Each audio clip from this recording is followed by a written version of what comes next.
Hello बच्चों। चलिए प्रश्न को समझते हैं। कल्पना कीजिए कि एक हल्का ग्रह बहुत भारी तारे के चारों ओर r त्रिज्या की कक्षा में परिक्रमण काल t से चक्कर लगा रहा है। यदि ग्रह तारे के बीच गुरुत्वाकर्षण बल r⁻⁵ के अनुक्रमानुपाती हो, तब आवर्तकाल का वर्ग r⁻³ के समानुपाती होगा, r⁻⁷/2 के समानुपाती होगा,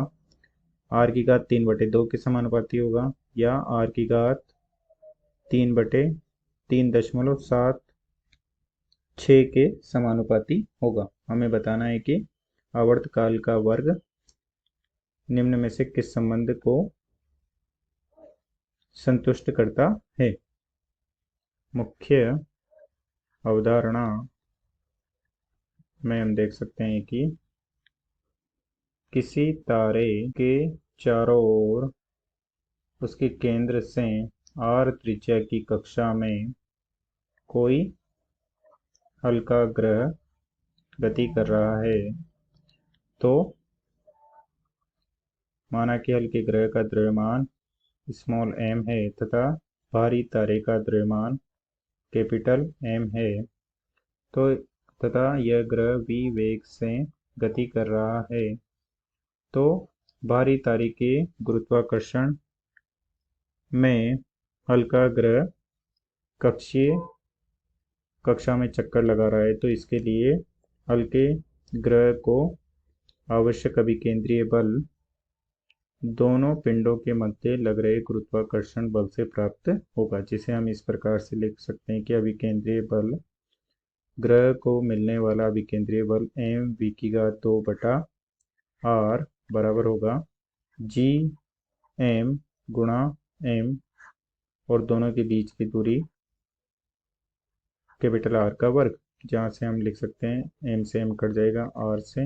एक r कट जाएगा और ये हो जाएगा, इसका कक्षीय वेग हो जाएगा v बराबर वर्गमूल gm/r,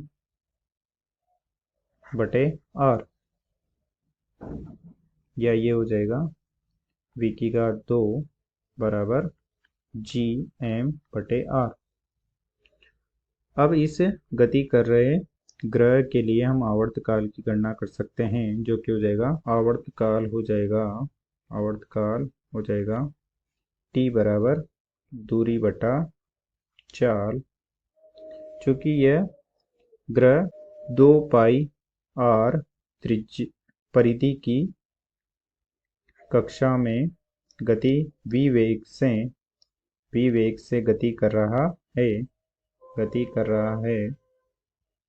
तो हम लिख सकते हैं कि t बराबर हो जाएगा 2πr/v, और इसका वर्ग कर देंगे तो ये हो जाएगा t⁻² बराबर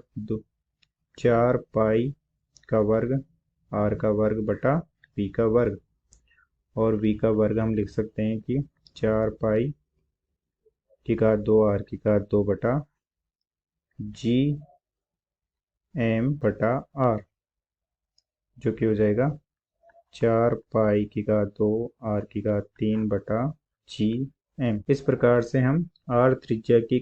कक्षा में गति कर रहे ग्रह का आवर्तकाल ज्ञात कर सकते हैं, तथा यह प्रदर्शित करता है कि आवर्तकाल का वर्ग समानुपाती है r⁻³ के। अब चलिए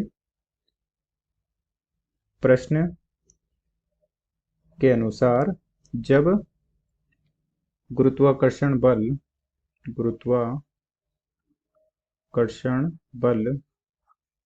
r⁻⁵ के अनुक्रमानुपाती हो, तो हम लिख सकते हैं कि अभिकेंद्रीय बल होगा mv²2/r बराबर gm गुणा m गुणा हो जाएगा r⁻⁵2। यहाँ से हम r को मान रखते हैं R, तो ये हो जाएगा m से m कट जाएगा,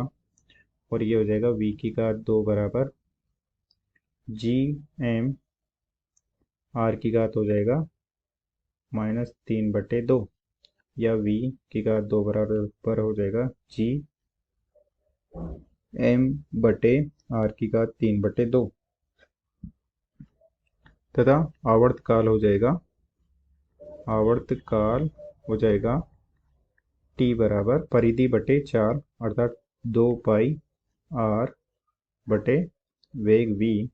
और वर्ग हो जाएगा t की घात 2 बराबर 4 पाई का वर्ग गुणा r की घात 2 बटे v की घात 2 जो कि हो जाएगा 4 पाई की घात 2 r की घात 2 बटे g गुणा m और r की घात हो जाएगा ये 3/2 जो कि हो जाएगा 4 पाई की घात 2 r की घात हो जाएगा 7/2 बटे जी एम, जहाँ से हम लिख सकते हैं कि आवर्तकाल t की घात 2 समानुपाती है r की घात 7/2 के। अतः दिए गए प्रश्न का सही उत्तर है विकल्प बी, जहाँ t की घात 2 समानुपाती है r की घात 7/2 के। अतः दिए गए प्रश्न को हमने हल कर दिया है। आशा करते हैं आपको समझ में आया होगा। धन्यवाद।